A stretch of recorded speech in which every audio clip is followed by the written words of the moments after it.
Good morning, and welcome everyone to the Actionable Financial Literacy Show, Blake Media Company. I'm Dr. Joe Blake, and hey, I'm glad that you are here.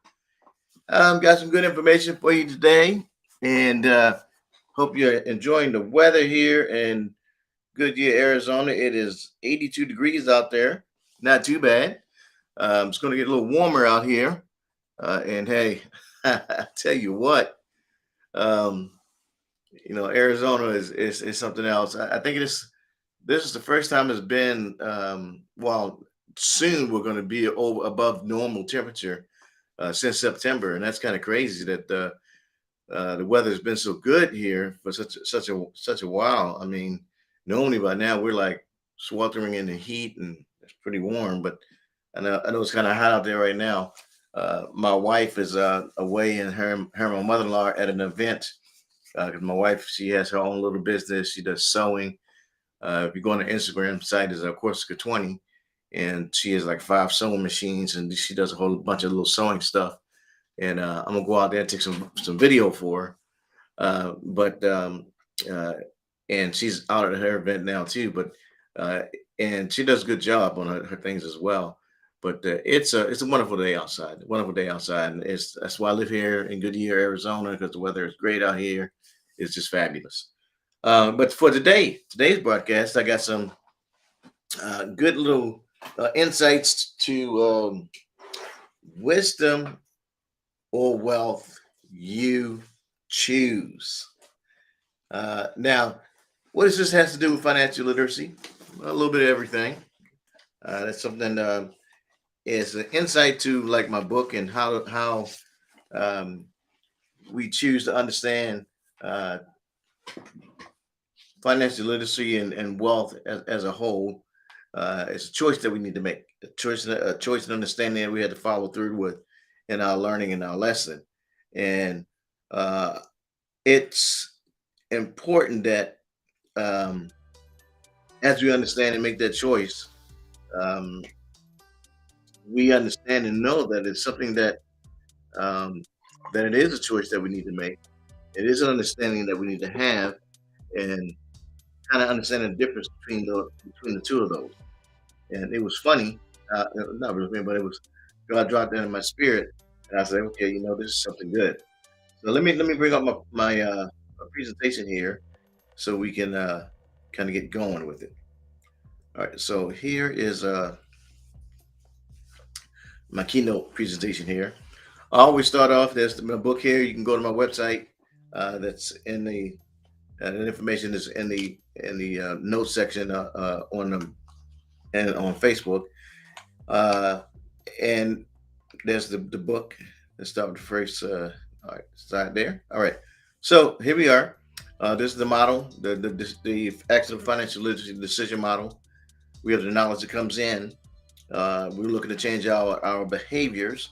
And how do we change those behaviors? We look at the action model that's in the middle. The model in the middle talks about stewardship, money basics, investing, borrowing, and protecting. When we look at changing those things on a consistent basis, we look at changing things um, monthly, semi-annually, annual basis, and we're looking to correct and detect the errors in our thinking on those subjects. We have we have our behavioral model. In the behavioral model, we take that shopping cart and we go within each stage of the action model and to change those things. We're looking to answer questions: are our economic actions equaling up to what we're doing? Are those actions having the right financial effects? If the first two questions are making any, is there anything monetarily flawed in our thinking? And then when we're looking at if there's anything unrealistic in the first three answers, is there anything unrealistic in our economic actions? If there's anything unrealistic in our financial effect, and is there anything monetary flawed in our thinking? So we're looking at all those things and see if there's anything unrealistic in it. And then lastly, can what we've learned and done so far in our finances, can that be recreated within our immediate circle, and then it can be recreated in our community as a whole? So all those learning efforts that we partake to understand and grow, we want to be able to not just multiply. We want to recreate that learning process outside and within others. And so that's what the whole building financial literacy effort is about. Now, wisdom or wealth. What I did was, what God gave me was that I went to uh, that the most popular bestseller of all time, and that's the basic instructions before leaving Earth. That book, the Bible.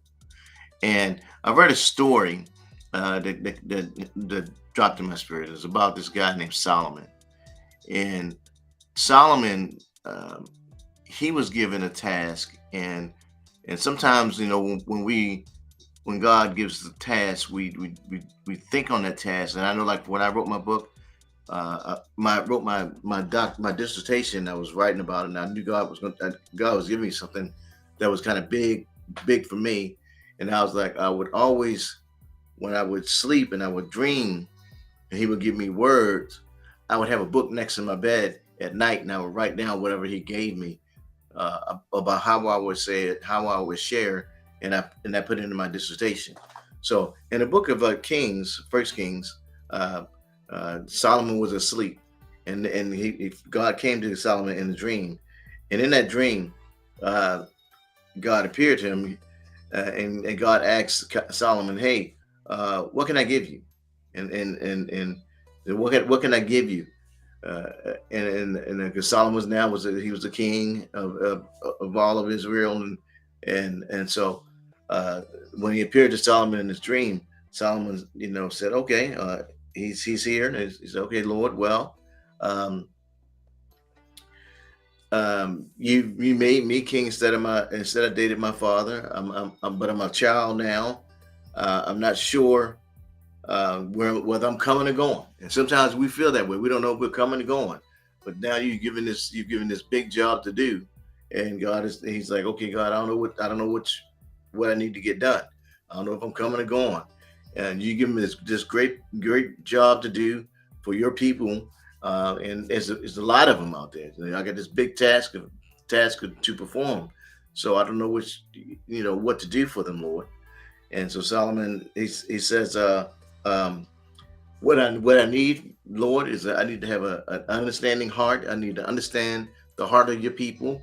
I need to uh, be able to discern good from bad, so I can judge this great people, this great nation of understanding of people that you have, Lord. That's what I need. I need to have that heart for the people. So he was asking for the heart of the people, have a great heart understanding for the people, so he can be able to judge good from bad. And because it's such a great people that God has placed him in charge of. That's what he was asking for. And God heard that, and he was pleased about what he heard Solomon was asking for. And he said, "Okay, you know what? You asked this thing." He said, "You didn't ask for long life for yourself. You didn't ask for riches for yourself. You didn't ask for, the downtrodden of your enemies. You asked for understanding and discernment of judgment." He said that was different. You didn't ask for, sometimes when we dream and we want things from the Lord, sometimes we ask for this wealth, we ask for this money, we ask for all these things. But Solomon asked for discernment of judgment, being able to have a heart for the people, be able to judge good from bad. He wanted to have a heart and know the right thing to say and do for his people. That's what Solomon was asking for. Wealth and riches wasn't on his mind. He just wanted to be able to take care of God's people, because there were so many of them. He said, "I want to be able to do that for you, Lord, because I'm young. I don't know if I'm coming or going." That's what he wanted to know. So, what did God say? Because God was pleased with him. What did He say? God said, "You know what? I've done that for you. I've given you that wisdom and an understanding, and no one like you is going to come before you, and no one's like you is going to be after you, because you asked for that. I've given you that wisdom that you asked for. I've given you that knowledge you asked for, and no one after you is going to be wise like you. No one's going to be as wise as you are." Solomon. No one's going to be wise like you because that's what you asked for. That was a mighty thing you asked for. You didn't ask for any riches and wealth. You didn't ask for the the downtrodden of your the head of the enemies and nothing like that. You asked for discernment and judgment. I like that from you. I like that from you. And because you did that, you know what God said?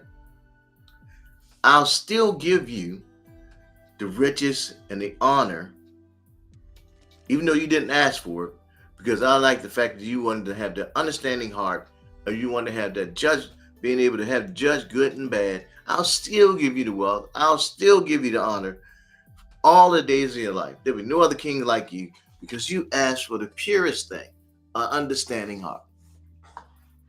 That's what he wanted. He wanted an understanding heart. Sometimes, we get to that position of authority. We may lose who we are, and let that position of authority get to us, and we think we are the authority, and people do things because we say what they do things. No, we're there to serve people, and people are not there to serve us. Leaders, where you have to, like they're sharing a lot of things about being a servant leader. Understanding we're there to serve the people. Understanding we're there to care for the people. We take care of the people take care of the mission. That's something in the military that was shared a lot. Take care of the people take care of the mission. Once you understand the fundamental, everything else will be taken care of. The mission be taken care of, the company be taken care of, the business be taken care of when you take care of the people. When you create a situation where it's us against them, and I've ran across leaders like that in the corporate world where they had a us against them mentality, and that us against them mentality creates all kind of division in an organization, friction in an organization where the employees don't trust management. And when employees don't trust management, you only get a certain amount of effort from the employees in a management situation. And when that happens, there's no trust, there's no agreeability in an organization like that, and the employees will only give as much as they're required to give because they're not sure if they're going to be rewarded for any additional effort they give by management. So employees will work hard enough, just as hard to stay employed, and just not enough so they won't get fired either. And that's not a positive situation. And like I said, I've been in jobs like that. I've been in situations like that, and it's not fun. And you got a manager or leader that's very dogmatic about things, and and just I don't know. There's somebody has never had a leadership position, and they've been in leadership so long, and they feel that they're the boss, is their way or the highway, just doesn't happen out. But in Solomon's case, he wanted to have a heart for the people and be able to understand those folks, and be able to provide them with a God's heart, judge good from bad, and be able to lead God's people. And because God felt that, he said, okay, I'm going to give you that understanding judgment. And at the same time, I'm going to still give you both riches and honor. God felt what he needed, which is that understanding, and still gave him riches and honor. So how does that work out? How did that work out? So the value to life you choose. Now, this is the delineation that you have 60% of success. So say your success is 100% in a pie, 6% of that, and then 40% of the other. So that's 100% there. So I'm saying 6% is wisdom.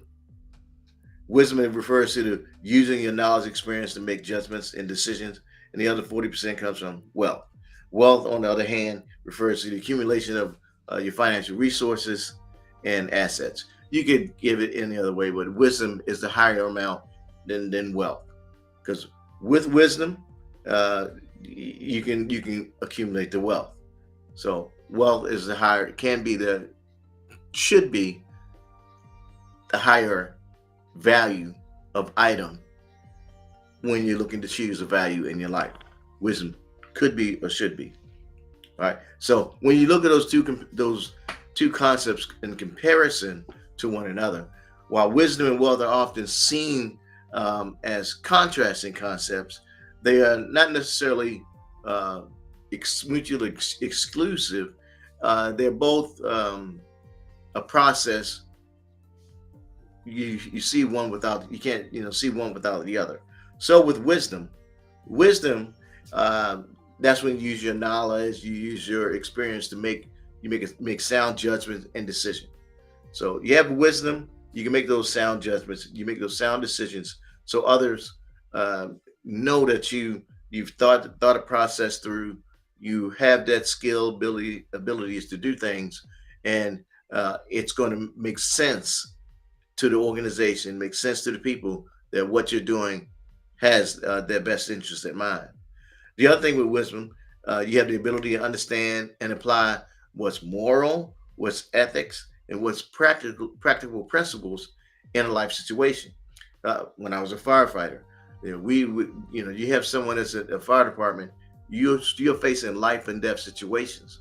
So you want somebody that has morality, that has ethics, and has practical principles, because you're going to go on the fire, and the guys that are going in with you, you want to all go in together in this life or death situation, and you want to all come out of this life or death situation at the same time. You can't be, I don't want to go in there with somebody who is he's going to leave when the going gets rough, it gets too hot, and he takes off.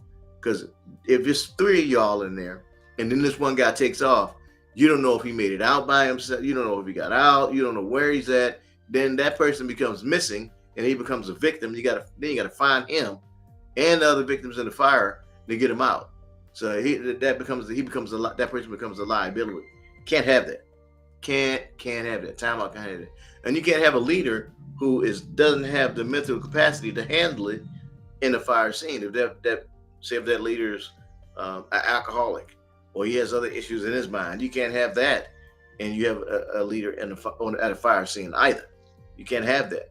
So you have to have that ability to have that understanding. You have the morality and the ethics. You have to have that wisdom. The other thing with wisdom, that wisdom is associated with the insight and discernment and good judgment.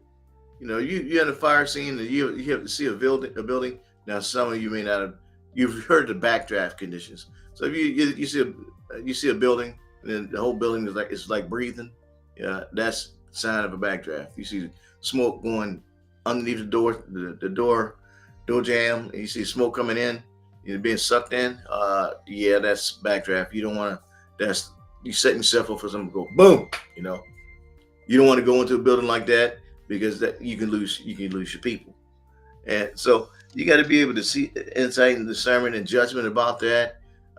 There's other things you want to be aware of, and be mindful that firefighting is jeopardy as a whole, but you don't want to add additional jeopardy on it, but not paying attention to hazardous material incidents, or confined space issues when firefighting. And that's a little different, because not everybody faces that. But it's in the office building, you have due dates for certain assignments, or certain details that need to be done. Get to that due date, make sure that the paperwork is turned in. If you can't turn it in at a specific time, then you have to be able to be mindful of those due dates. If you're getting close to missing that due date, ask for an extension. So you have to have that discernment that as well. When it comes to wealth, on the other hand, wealth is an accumulation of the financial resources and assets. So that's accumulation of it. That's what wealth does. Wealth also is the possession of material resources, money, and property. So you got the accumulation of the resources, that's the wealth of the property. So you get the resources, and then the wealth and the property. Now, that is used to acquire goods and services. So that wealth and finances and money and property is to get goods and services. So you got the wisdom, the judgment, and everything, and then you got the wealth that helps you get the goods and services. Now, you can have one without the other.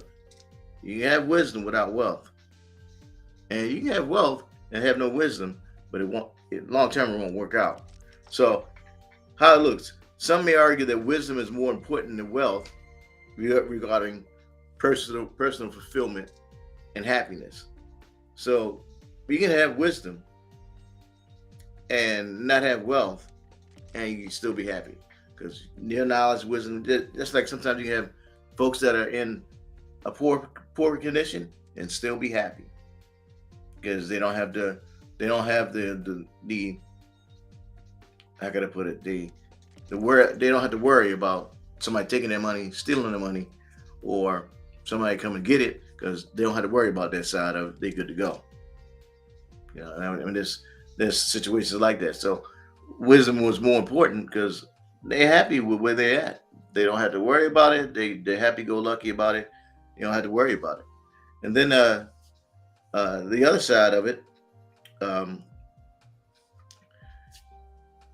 the knowledge can lead to deeper understanding of oneself and the world around them, bringing you have inner peace. The more knowledge and understanding you have about who you are as an individual gives you more peace.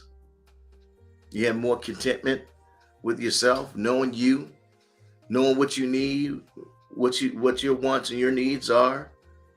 Uh, doesn't matter if money doesn't make you or break you. Having it doesn't having or not having it doesn't define who you are. So but that knowledge of that deeper understanding of yourself and the world around you makes a big difference. Sometimes if you if you know how another society is or isn't, knowing that alone, just knowing how you live here and how another country live, and you don't have to have them. You don't have to have the financial resources to deal with that or not. You don't have to worry about it. As long as you got yours, you're good. And sometimes wealth can bring temporary happiness through material possessions, but not necessarily provide long-term fulfillment. Because there are a lot of folks that become like rich and still be unhappy. You get people to get a lot of money, they have all the money in the world, and still sad, dejected, and still not happy. Millionaires, man, bumping themselves off. Superstars, and they still commit suicide. Now, come on now, cut that out. And some of us who don't have, are not millionaires. We're like, man, if I had $1 million, I'd be this, that, and the other. Sometimes the more money, more problems. But it's all an individual thing. You got to understand the purpose of what you get, purpose of your money, purpose of your wealth, and But the knowledge and wisdom helps you understand the purpose of that. So that's why the choice of wisdom and wealth. Get the wisdom, then you can understand the purpose of your wealth. Sometimes you get the wealth and you don't have the wisdom. Oh my God, you can blow it in a day. You can blow it. That's why sometimes people win a lotto and they don't have the wisdom and they become broke in 5 years. They can win 30 million, be broke next 5 years. All right, so next.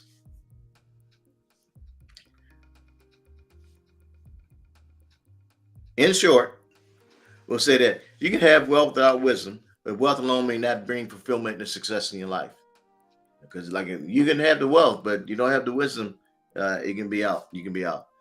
Solomon asked for wisdom, but he received wealth from God because God felt his heart, and he knew that what Solomon wanted was to have a heart for the people, so he can make sure he's able to judge them and provide them with information.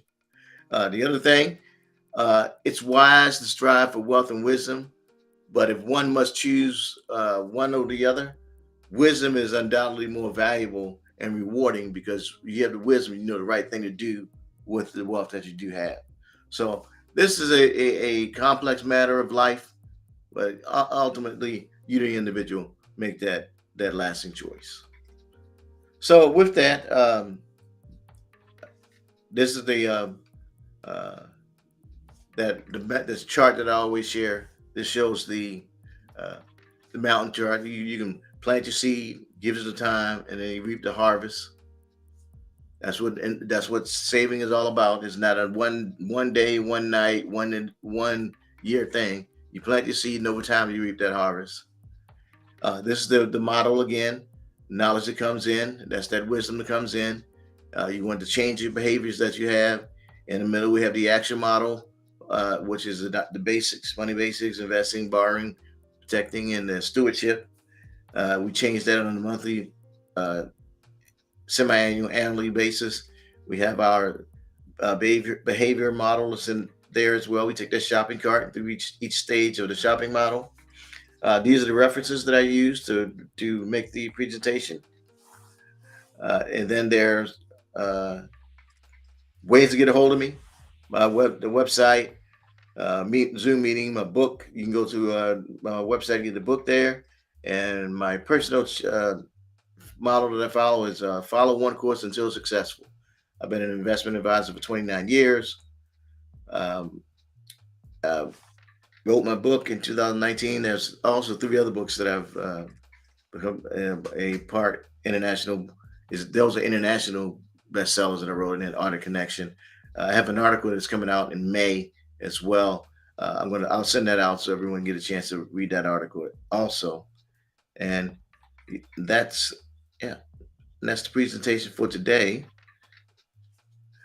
So that's what I have for you. So wisdom or wealth, you choose.